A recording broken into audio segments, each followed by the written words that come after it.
let's say you take a cabbage, right? Normally what people do, they just stir fry a cabbage, and then like the Indian, they stir fry with kuih and curry powder. The Chinese, they just braise with soya sauce. So actually when you do that, what you want to eat actually? You want to eat the soya sauce or the cabbage? Is the cabbage just a placeholder for something? You're listening to Foodie Canteen, a food podcast brought to you by Good Foodie Media. I'm your host, Castle Lim. Today on the show, we have Chef Fikri with us. He's the owner of Galanggal Cafe, one of the few restaurants in Ipoh serving curated Southern European cuisine to a 25-seater space. He's here to tell us how you should not stir fry just about everything. Well, stick around.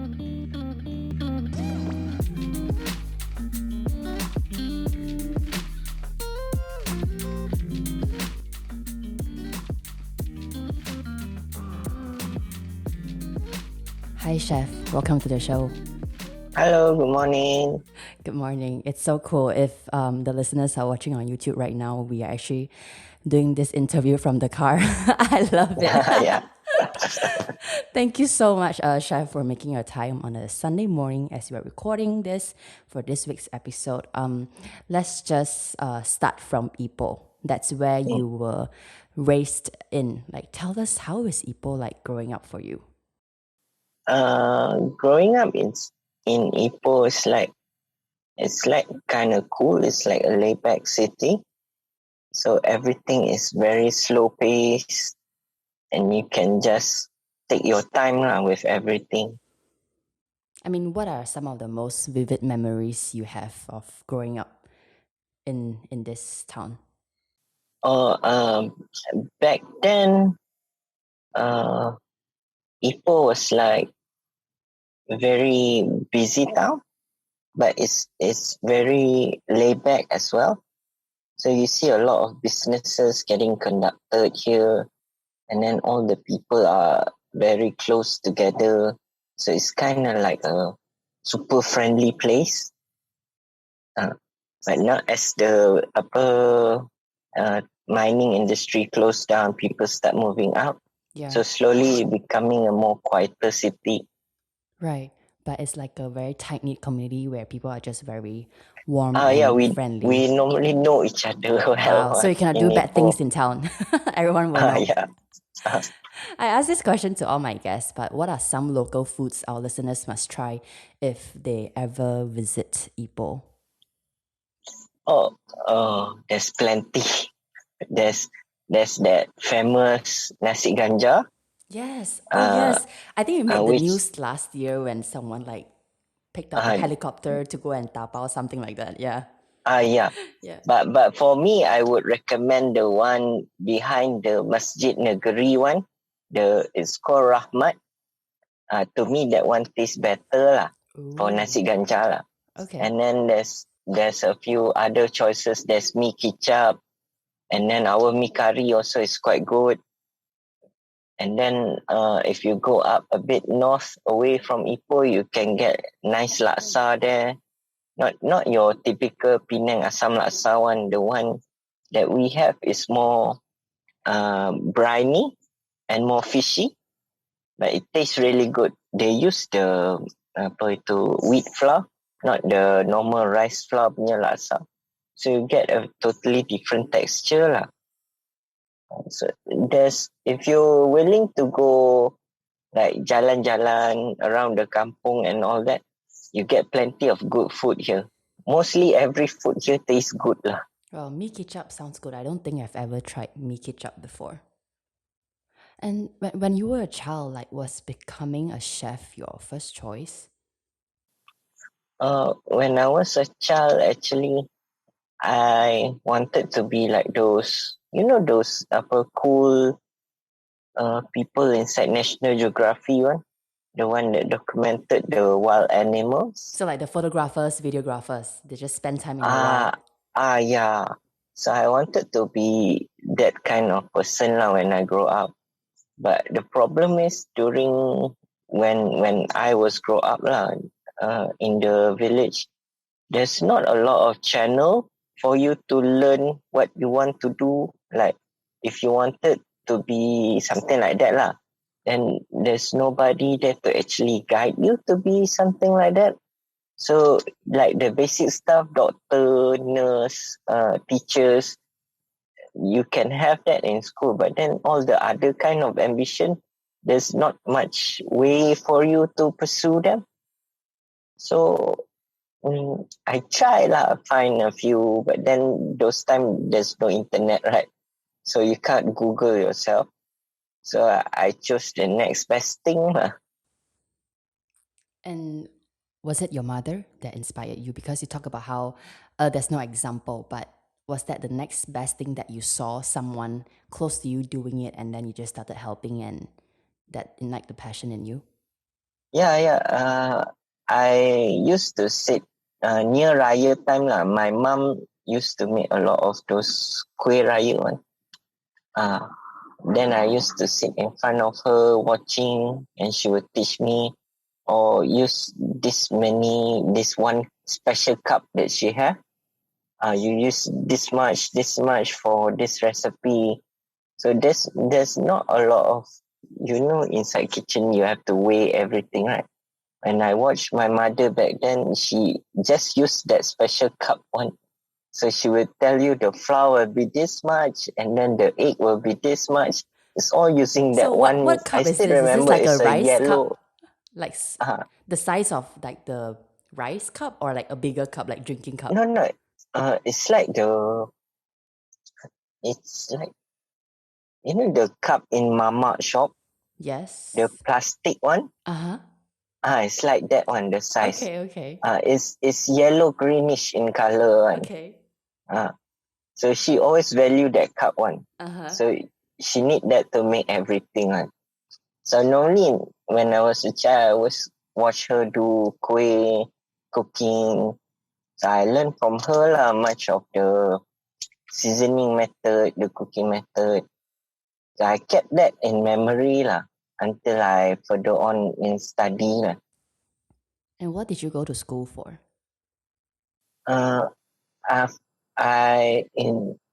After PMR, I went to technical school studying electrical engineering.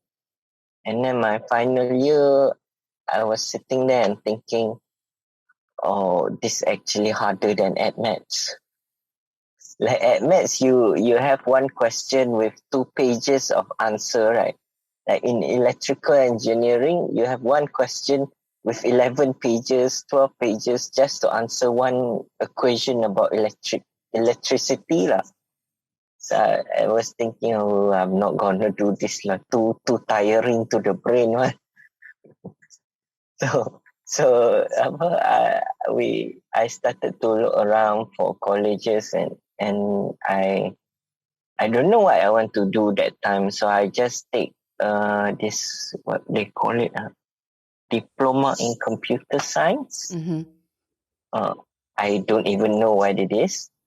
So that one also I quit in my final semester one. And why is because that? There's this one class, it's about words and Excel. I don't know why the lecturer keep flunking me. It's got really bad to a point that whole semester I only have that one class. All other subject I graduated already. So to me it's like, screw it, I just quit lah. In the meantime, during college I was doing part-time lah, mostly in the kitchen lah. And that so part-time with a hotel or like a cafe? With hotel, restaurant, I see lah where I can get jobs. Mm-hmm. Wherever need people, I will go lah. Right. So you did not graduate with a diploma and you got your first job out of college at Old Town. That's what I heard. When I quit that college, I come back to Ipoh, and then here last time there was a famous culinary school called Xuan College. So basically back then I thought, if I wanted to work in a hotel, I would need a diploma. So I entered that college just for the certificate lah, because most of the stuff I know already. So basically college was like just attendance gathering lah. Because they teach you basic stuff there. Most of the stuff I know already. So I would come to college and then just sit there, see what the lecturer have to offer, and then just graduated there lah. And after that, I started my first job at Old Town White Coffee. So prior to starting Galanggal Cafe, you were working in a couple of hotels. Can you share with us that experience? What did you learn? When I first started entering hotel, I thought it was like you go in the kitchen and then straight away you just cut stuff and then start cooking. I got lucky lah. I get to enter at the bottom of the chain inside the hotel. So I learned all this supply management, checking of produce, organizing and ordering. So the first 2 years I learned mostly that lah, organizing stuff, ordering, checking quality of stuff, then dealing with suppliers, how you need to have a few backup for just one produce, just in case one supplier cannot deliver. So I learned a lot of technical stuff lah before joining inside the kitchen. And then after that, a few years, you learn, after I joined the kitchen lah, you start to learn about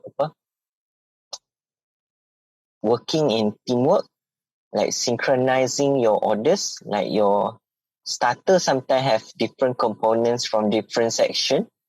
So you really need to learn how to communicate with people well.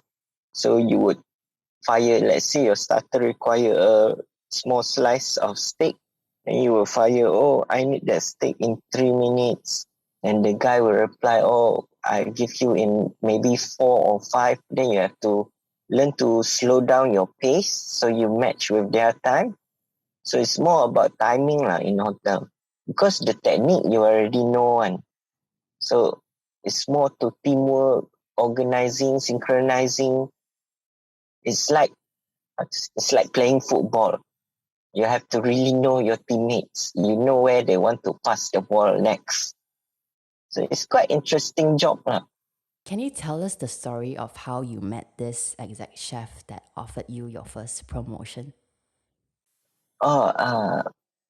Basically I was I think I was clearing the buffet, and then because my kitchen was in the basement, so we were in charge of putting fruits at the buffet. That time it's not a big job lah. Our job mostly on receiving end. And this was at Mandarin Oriental Hotel, right?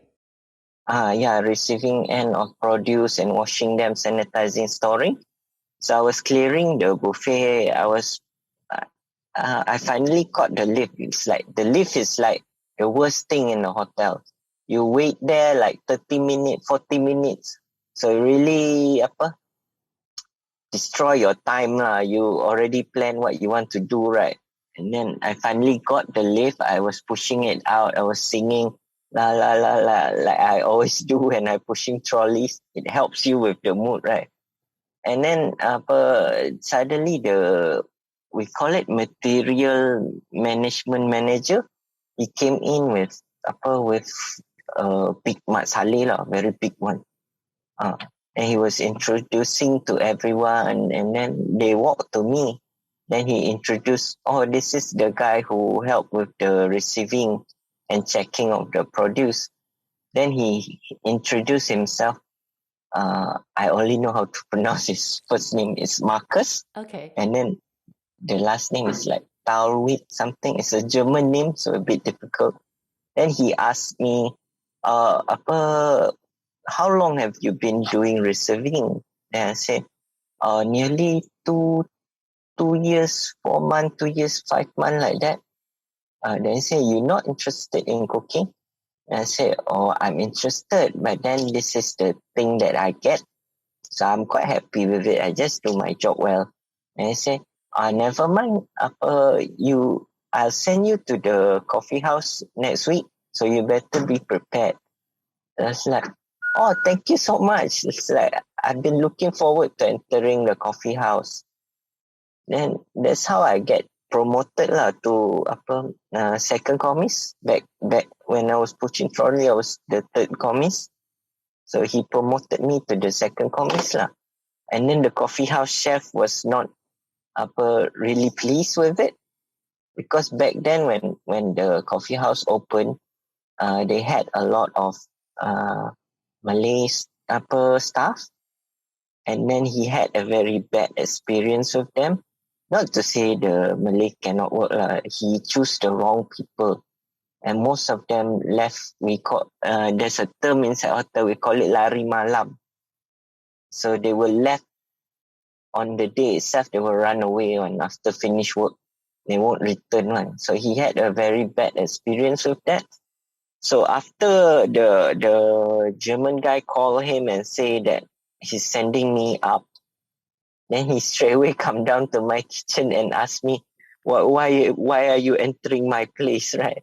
Say, I don't want you. You're not welcome there. Then I say to him, you at least give me 1 week. I'll prove to you that I can help you with the kitchen, right? And it took me basically 3 days to memorize the whole a la carte menu. Now he's actually my best friend right now.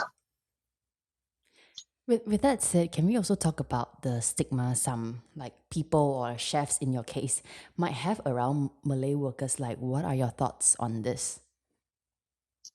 With Malay workers, I can say that maybe 40% of them are not willing to work inside kitchen. Not much lah.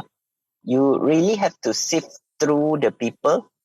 You really have to, when you interview them, you have to ask question. It's like unrelated question to the kitchen. So you ask them their hobbies, what they like to do during their free time. Then you can roughly work out what sort of lifestyle they live. Then you know, this guy is not suited in the kitchen. Yeah, he like cooking, but then he's not willing to commit to that kind of life. Because quite sad lah, because as a Malay myself lah, it show a negative impression about Malays. And I do know a lot of Malays that do well inside kitchen, and some become really big chef internationally. So they are contributing to a very bad reputation lah for the Malays. So my advice for people who want to interview Malay, you really have to interview them properly, because once you get the wrong crowd inside, it's quite difficult to deal with them. I don't know why they have this kind of attitude toward working. And how do you navigate this misconception yourself? With me, it's quite easy. I will let them do mistake one. I will let them do mistake. I will tell first lah. If you do like this, I will tell. Let's say I ask somebody to cut something, then I will tell them cut the proper way, and then I will tell them what common mistake that people will make. Then if they do that mistake, I will tell you, you see the result of what you did. So right now, you have cost me, let's say, 3 ringgit, 6 ringgit. I will tell them the figures. Then I will tell them, I will not cut from your salary, but now you know this thing costs money. So next time when they work on a produce, they'll be a bit more responsible and a bit more seriously, because they know that thing costs a lot of money to buy and get for them. So they get the experience to handle those kind of things. Because frankly, when people do work inside kitchen, they don't value the ingredients, because in their head, they think, oh, I work for a big corporation. If I screw this up, they can always buy a new one. Because they don't know the price of that thing. So I always tell them the price one. Some people call me berkira lah, but I never cut their salary, so it's not berkira lah. Right. This is just your way of training and building them up. That's so Yeah. cool. And back to you working in hotel, when did you know that it was time to come back to Ipoh?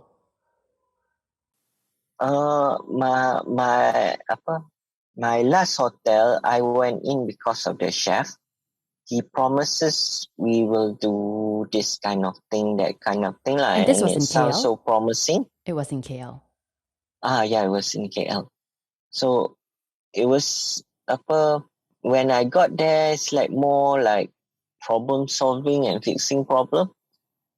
Then it got to a point so bad that I sat there and think, what did I go back late for? I finished my job, and then the rest of the hours I'm just spending fixing other people's job.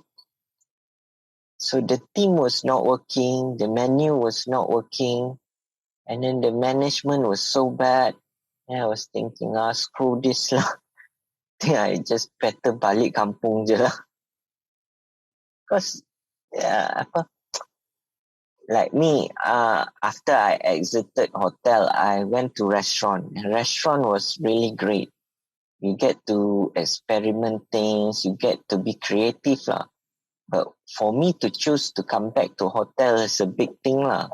Because that chef promised me a lot of things lah. Not in terms of benefit from salary or all those things, but in terms of menus lah. He was going to do amazing thing lah. Plus he was from a Michelin restaurant. So I thought, maybe I can learn how Michelin work and all that. But apparently when he come back Malaysia also, he was like a broken guy. So What do you mean broken guy? Like from the kitchen culture or? Yeah, from kitchen standpoint lah, it's like he's not doing his 100%. Everything was tiring to him, and then the way he make menus also is like just put different thing together. Yeah, I understand from his standpoint there's a budget constraint, but you can always work around budget. I do it all the time in my restaurant. Yeah, you don't get to use like fresh fresh liver thingy, foie gras. Okay. He was bashful about, I have to use frozen foie gras. Like, come on lah, it's Malaysia. Who bela foie gras here, right? Tak ada itu itik, tak ada sini punya. You make do with what you have. You change it into something better. That's what we do as a chef. You take what ingredient available to you, you change it into something magical. So you realized that this space wasn't aligned with your goals, and you're like, you know what, gotta go balik kampung. And yeah. And when you came back to Ipoh, did you like, you know what, I'm gonna start my own restaurant? Was that your first idea, plan? No, actually, when I got back Ipoh, I was so sad at the way KL punya youngsters and then their chef and all that. It's like, not to say all lah, like most place that I go lah, it's like all like they have a nice facade, but then at the back it's like totally fake one. So it's like, what happened to the talent now? No. I wanted to join bigger restaurant, but then at that time there's no opportunity. So when I got back, it's like, maybe I should just quit all this. I was thinking of working at 7-Eleven doing night shift. It's like, never mind, I just punch the POS and then arrange stock. That would be enough. Because at that point, I already finished paying my car and then there was nothing else. So it's like, I think I can live debt-free like that time. So it's like, I just enjoy working at 7-Eleven. I still get to hang out with friends. Still get to do what I like to do. So that would be enough lah. So how did Galanggal come about? Actually, it was my sister. They keep encouraging me to try and open up a restaurant. So we try lah. Our first version was just beside a road. We rented from this shop. He made a small corner on the roadside for us. Actually, it's not his land to rent lah, but you know lah, people, right? So we rented there and we try lah the food there. It was a mixed match. Some people like it, some people don't. Because of the location and the pricing that we put. But then, to me, the pricing was fair because we don't use frozen things. We like the chicken also. I buy whole chicken. We butchered ourselves. So to me, the price is fair, but And to this was back in customers, 18?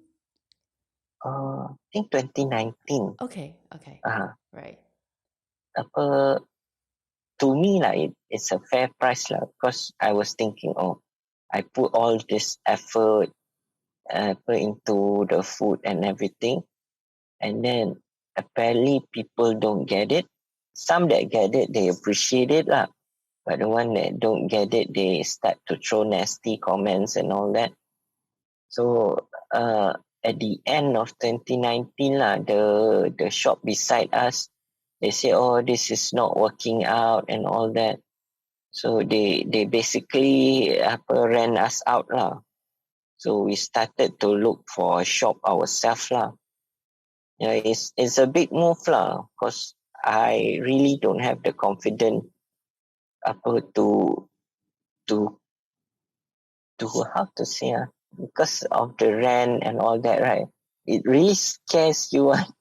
You think, can I make it?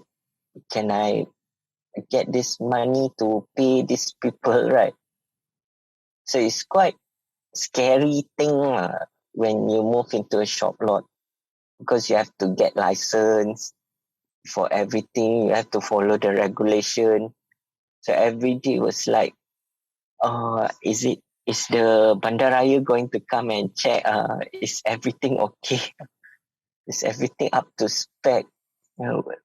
Am I gonna get rent this month? Right? So it's quite scary thought when you start inside a shop lot. And how did you get over those thoughts that's just so fearful and doubtful? So when we started to have regular customer, and then looking at the sales, it's like, so this what business people feels like. You can get your rent in one day, and then you are appreciated by your regulars. It's like, actually there's no need to worry. The money will come. You just have to be patient and do your best saja. So that's what I've been doing up until now. So I just give my best and just hope that people will come and appreciate the food. So no more worry a bit. But I still have that worry because, business is sometimes up and down. But the more you do it, the more confidence you gain. And when you see the people, their faces, the feedback, that's how you manage to pay your rent and your workers as well. Yeah. So basically, I keep doing my best. My motivation is so I can pay my worker better. That's my dream. Can you kind of share with us what is Galanggal's concept? When I opened Galanggal, I wanted to cook fresh things, like whatever I find in the market. Then I make it into something delicious that I can sell to people. That's the concept. It's basically what's available around Ipoh during that specific time. If let's say there's a lot of corn this past 4 months, then we do corn-based dishes and all that. But what I found out with the current location I'm at, that's not possible. I can do 20% of the menu, fresh ingredient, and then the rest have to stay fixed. Because the people in that location tends to eat what they know only. What so they're not familiar adventurous. with. Okay. Because it's a residential area, there's not a lot of tourists, because it's Ipoh people. Yeah, it's a residential area, and people are not adventurous at trying new stuff. Or they ask when they come to the shop, like new customer lah, they will ask, oh, chicken chop tak ada ke? Like there's two chicken dishes there, but they still remember the name chicken chop only. So they will look for chicken chop or fried rice. Okay. So it's a bit difficult to change mindset of people. But slowly people learn here. They learn, oh, actually there's other food than those things. You can enjoy nice things instead of just chicken chop and black pepper sauce. Right. I saw your Instagram. You guys come up with a lot of amazing dishes. Can you walk us through your menu creation behind the restaurant, your creativity, and how do you get inspired in creating a dish? So basically, in creating dishes, the conventional way is for you to travel but with COVID and all this. So I tend to travel online. Nice. I like to watch like those travel show on YouTube now because I don't have Astro anymore. So I watch those travel show, not the big channel one, the independent YouTuber one.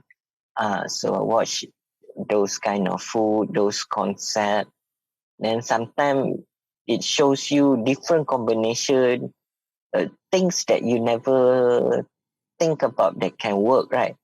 Then I would try at the cafe a small portion, and then we would test and see if it's okay. Then we'll try again and ask a few friends to try. So it's a cooperative attempt lah. You cooperate with people, you ask them, oh, is it okay? Does the flavor suits you? Because need to remember when creating dishes, we have to cater to the local taste one. Like some people, they don't like it spicy. Some people don't like too much spice. Some people like bland flavor. Some people can take bold flavor. So all those things is taken into consideration when making a dish. It's not just what you want, it's what your community wants. That's what I found out when creating dish. Because when I create dish that I want, normally people say the taste is too strong, but for me it's okay. But for them it's like, oh, the spice is so powerful. So you need to take consideration when doing things. And creativity in terms of plating, I will normally paint something on a piece of paper, paint with colors and all that, and see the matching colors, the pattern, and then I will translate that into plates lah. And then when I see the plate, it's what I want, but then I see from a worker point of view, look at it and say, is my worker going to be able to do this if, let's say, I'm busy cooking something else? So I will change the plating to more simpler stuff. So you still have what I want, but it will be a bit simpler so that it's accessible for the workers. They can do it themselves if I'm not able to do it right there. So you also kind of categorize Galanggal Cafe as some sort of fusion cooking, which do you think you can share with us more about this fusion cooking? Because I think some of us, when we think fusion cooking, it's usually not a very good impression. It's just like two things come together without much thought. But I'm sure you have something better to say about this. Because the fusion cooking comes from, people tend to put everything into category.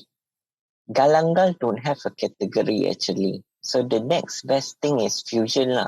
It's like campur dua benda lah, dua culture or anything like that. But actually we just use good product, good techniques and very how to say, like fresh produce lah. So to make it more approachable to people, we put the fusion there so that people know, it's not let's say people tends to think Western shop, Chinese shop, Indian shop, right? Thailand shop. They put category on everything. So we put fusion there so people know, oh, situ fusion food. Like that lah. But actually our food is not fusion lah. It doesn't stick to any region in the world. It's what I think best for the produce at that time. And what cooking method is nice to complement the ingredient. So it basically is ingredient oriented lah. You see more of this in our private event punya food. Those things I have a lot of freedom to do, being more creative and all that. Like our normal a la carte food, it tends to be influenced by the Western style, Malay style. So it's more familiar with the crowd lah. But for specific crowd that they want to enjoy nice food, I will be more creative, more bold with the flavors so they get a better experience lah. Like at Galanggal, it was great. Everything, the food is like you have nice flavor and all that. But you can get even more. That one during our private event lah. So it's more like you guys are coming from a place where you use fresh produce to create. And I think Ipoh is also a very strategic location because you have your own like chicken farm, Cameron Highlands is close to y'all, and you also happen to have your own garden where you source your own herbs and ingredients for the restaurant. Can you tell us about it? Yeah, the garden ini I planted those things because I realized fresh herb costs a lot of money. Like 30 gram is like 4 ringgit, 5 ringgit. So I was thinking, actually this thing can grow here and it takes a bit of experimental.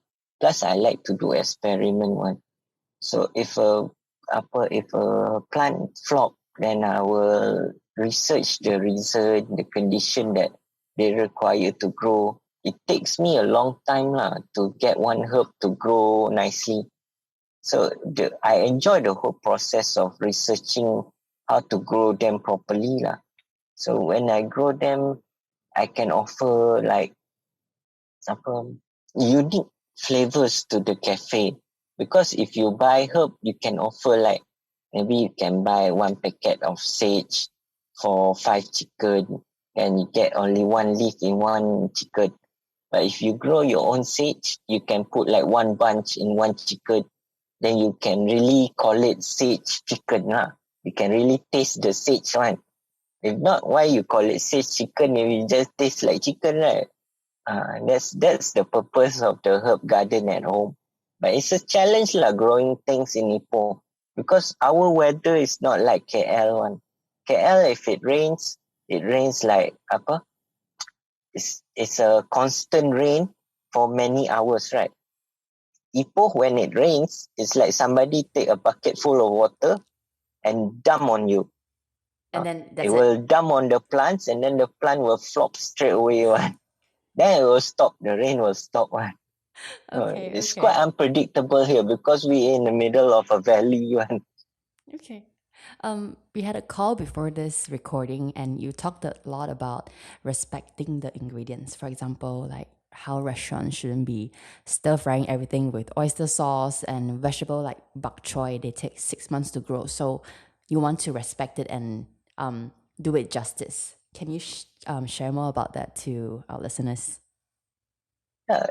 If you, let's say you take a cabbage, right? Normally what people do, they just stir fry a cabbage and then like the Indian, they stir fry with kuih and curry powder. The Chinese, they just braise with soya sauce. So actually when you do that, what you want to eat actually? You want to eat the soya sauce or the cabbage? Is the cabbage just a placeholder for something? Because need to remember, a cabbage will take roughly 6 to 8 months to grow under full sun. It takes a very long time and a lot of fertilizer to make those commercial cabbage one. Like if you grow your own, the cabbage will be so small and so cute one. So it's like when you harvest it, you will really appreciate that thing. So why you need to destroy the thing by just braising the life out of it, right? You find a way, a technique to complement the taste of the cabbage. Normally what I would do is I will cut the vegetable raw, then I will eat it raw just a bit, so I know the taste of it when it's raw. Then I can use my experience to find suitable techniques for it. Right. I understand not a lot of people know techniques, right? But you really need to start tasting your vegetable raw. Then So, you get to know what would them. you do with the cabbage? Like, let's do an example. Yeah, I would grill them. You grill them one side on a really hot heat. Then you will baste them in butter. And it will turn out really sweet and buttery. But you will still have the cabbage taste. You still have the crunch and all that. So you don't need to put like bold flavor on them. You can really taste the cabbage. Now, if you put oyster sauce, you just taste oyster sauce saja. Tak ada cabbage sudah. So rugilah dia. That's what I'm used to. I mean, home cooking for me, that's why I was to just put everything with oyster sauce and garlic, and that's it. So lah, what I find lah, when people cook at home, right, they just cook to eat one. Because eating is part of us, right? Part of a human being. Why don't you take the time to be more creative in your cooking? Can experiment new stuff. If it doesn't work out, you're the one who gonna eat it. Not you presenting to anybody. So nobody rugi one. So by doing this, if you keep doing this with food, you will also improve in other parts of life. Because being creative with food is also affecting your creativity in life as well.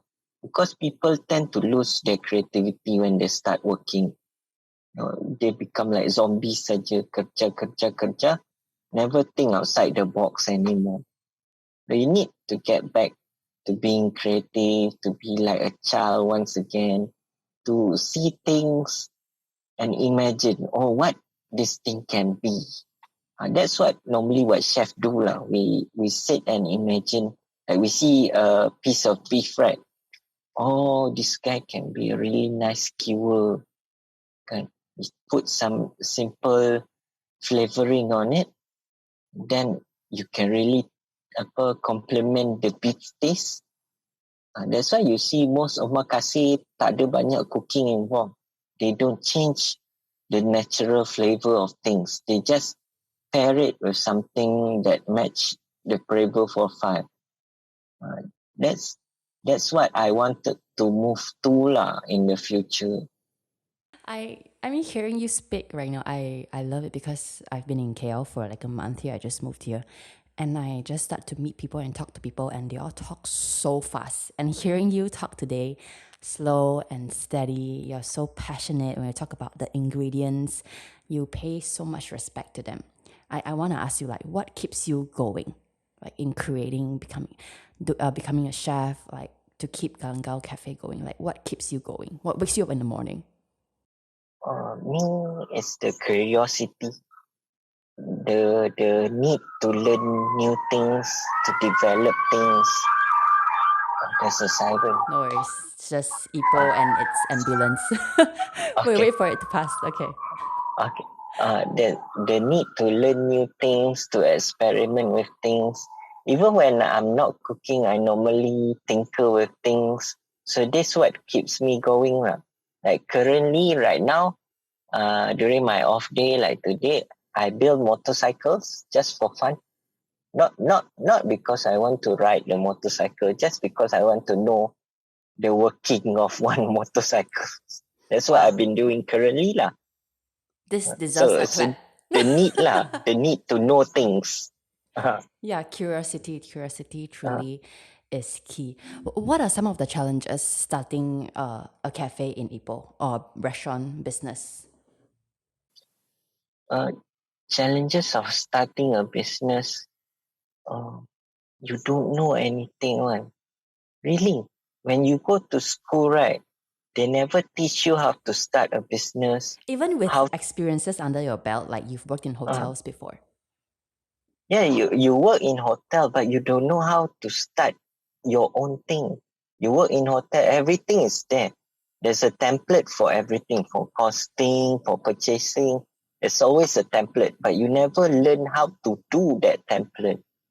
So, but when you in school, nobody teach you how to do all this thing. You just learn like maths, language, and then history, all those things.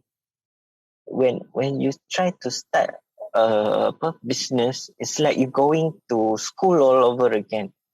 You have to go and ask the government about regulation, about what documents they need, and then where to get these documents, how to meet people. I learned there's a special way of meeting government official. You cannot just go ask things. You have to be super polite. You have to treat them like kings. Have to be very patient. It's like everything goes with their time, not your time.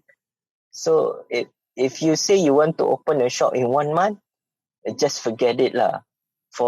You have to follow them. Maybe you take 3 months to get that document from them. You have to ask them nicely. Oh, can I get this when it will be ready? So it's quite a learning process lah for me to open a cafe.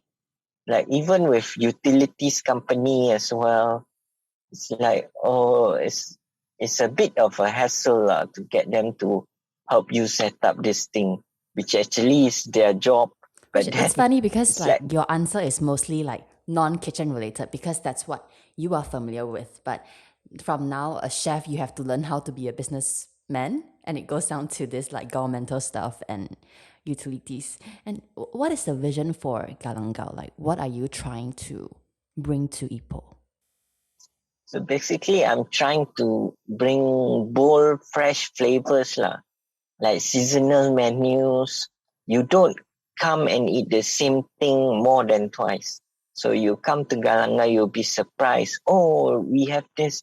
And then you get to taste it. It's like, oh, this is something I never had before. So it reflects what we have in Ipoh and a place to lepak and chill. So that will be our new vision of Galanggal coming in the future.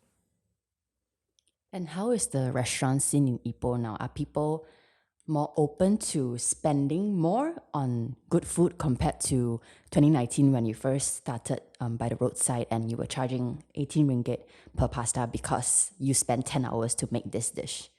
Are people more open now? Yeah, they slowly learn that good food costs money.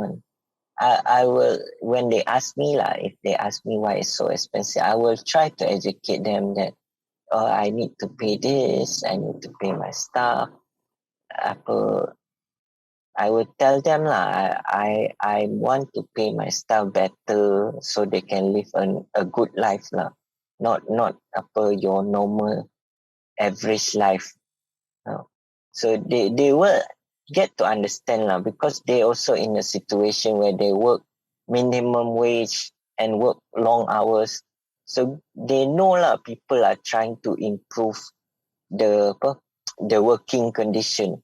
But for that working condition to improve, the price of the bread need to go up a bit lah. We don't charge like super fancy charges that untung like 60% like that. We get a bit so that our staff can enjoy a normal good life lah. Because in Malaysia, the workers in, we say kedai makan lah, is the most underpaid people in Malaysia lah. And then nobody willing to acknowledge that. When I see, can you expose people, like the price? How much do they get paid per hour or let's say per month? In kampung lah, normally 35 ringgit to 40 ringgit a day. A day. And that day roughly lasts around more than 8 hours, like 12 hours. So this is the reality in Malaysia. This is what Malaysia that people don't see the Malaysia that need to be brought up in the eyes of the public, because not all people want to live in KL and work there. If everybody move there, KL will have a very huge problem in sustaining its people. Right now also they're struggling and begging for water because of few policies that want to give free water. Imagine everybody go work there. And so we need to support the restaurant. It's okay if you have to pay like 18 ringgit for a bowl of noodle or anything. It's not like the owner get a lot one. Most of the costs go to the ingredients, go to the workers. They actually don't get much one. They just enjoy making that for you aja. But people tend to think, businessmen make a lot of money, ambil untung banyak, right? Actually, untung banyak tak ada lah inside business. You get enough to pay everything lah. If you get extra, then you save for the next round for rainy days. You don't get to enjoy luxury lifestyle one in business. It's what you love to do, then you enter business.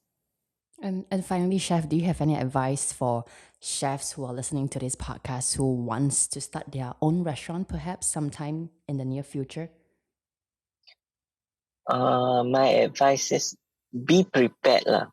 Be prepared in terms of financial, in terms of your mentality. Don't just think that I can just cook. Your skill is not enough. Even how great your food is, how delicious it is, but if you're not prepared for what the real life have to offer, then you're gonna get through some really hard mental drama inside your brain one. Because people will critique your food one. Like inside a restaurant, you're safe. You're in your comfort zone, even though you're being bold with your flavors and everything. Because if there's a complaint, normally the PR will sort it out. But if you enter business, you have to sort everything out. So you have to be more than a chef lah. You have to be everything one. Chef, really, thank you so much for coming today and sharing your story. I love the part especially where you talk about curiosity. Like, you're a chef, you're a businessman, but on your off days, you go and explore and like fix a bite. And that's what keeps you going as a person. And you just don't tie your identity to your job, what you do. Yeah. But curiosity is who you are, and that's just like bleeding throughout all parts of your life. Thank you again, Chef Fikri. Thank you so much. You have just listened to Foodie Canteen. This show is produced by me, your host Castle Lim, and co-written by Sulin Chung. Foodie Canteen podcast is made possible by the amazing team at Good Foodie Media. Check us out on Instagram and YouTube at Foodie Canteen for more. Follow us for brand new episodes every Friday. See you next week.